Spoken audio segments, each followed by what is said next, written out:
እዚህ ጋር ዝነኛዋን የሻቢያ ድምፃዊት ሄለን መለስን እንጥቀስ።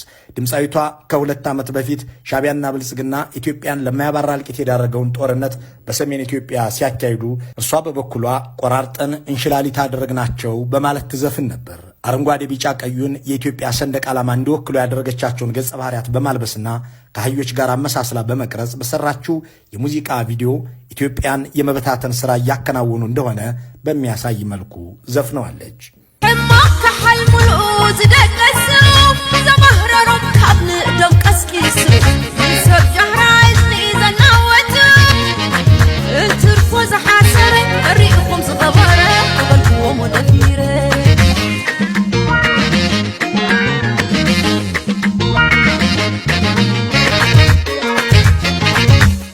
ክፉ ያለሙበትን ቀስቅሶ አባነናቸው፣ በጉራ ጆሮን ያናወጡ ወደ አይጥ ሰፈር ጨመራቸው፣ አፋቸውን ከፍተው ሊበሉት አዙ ሆነው የመጡበትን ቆራርጦ እንሽላሊት አደረጋቸው እያለች በዘፈነችው በዚህ ዘፈን ላይ የኢትዮጵያ ሰንደቅ ዓላማ ከሚጠቀምባቸው ቀለሞች መካከል ሶስቱ አረንጓዴ፣ ቢጫ፣ ቀዩን የለበሱት ገጸ ባህሪያት በመጨረሻ ሲበታተኑ የሚያሳይ የሙዚቃ ቪዲዮ ሰርታለች።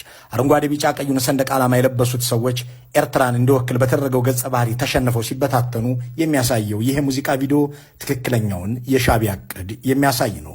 ሻቢያዎች ሄለን መለስን ይህንን ሲያዘፍኑ የነበረው ደግሞ የአብይ አማሮች የኦህዴድ ብልጽግና ገባር ሆነው ኢትዮጵያውያንን ለመግደል አዋጅ አውጥተው በሚያሳድዱበት የትግራይ ጦርነት ወቅት ነው። ይችኑ ዘፋኝ ሄለን መለስን የአብይ አማሮች ባህር ዳር ድረስ ወስደው ብዙ ገንዘብም ከፍለው ያዘፍኗትም ነበር። ከጎንደር ኦርቶዶክሶችን በማንነታቸው አፈናቅለውና አባረው የኤርትራን ኦርቶዶክስ ቤተክርስቲያንን ግን ለጥምቀት ናልን እያሉ ይጠሩ ነበር። በአገር ውስጥ ወገናቸውን እየወገሩ የኤርትራን እግር ኳስ ቡድን ከፋሲል ከነማ ጋር እግር ኳስ ተጫወትልን እያሉ ይጋብዙ ነበር። ደግነቱ በጸረ ኢትዮጵያም ሆነ በጸረ አማራ አቋሙ የጸናው ሻቢያ ቤተክርስቲያኗም ሆነች የእግር ኳስ ቡድኑ የአብይ አማሮች ጎንደር ላይ ሆነው ያቀረቡላቸውን ጥሪ ሰምተው እንዲሄዱ አልፈቀደም። ይህንን ሁሉ አገራዊ ነውርና እልቂት ከኦህዴድ ብልጽግና ቀጥሎ ሲያዋድድ የነበረው የበለጠ ሞላና ጓደኞቻቸው ስብስብ አሁን በድንገት ተነስቶ ሻቢያ ለኢትዮጵያም ሆነ ለአማራ ሕዝብ ጠላት ነው ብሎ ብቅ ብሏል። ይህንን የሰማ አንድ የወሎ አርሶ አደር አዎ ሻቢያ ልክ እንደናንተ እና እንደ አለቆቻችሁ ጠላታችን ነው ብሎ ሊያጉረመርም ይችላል።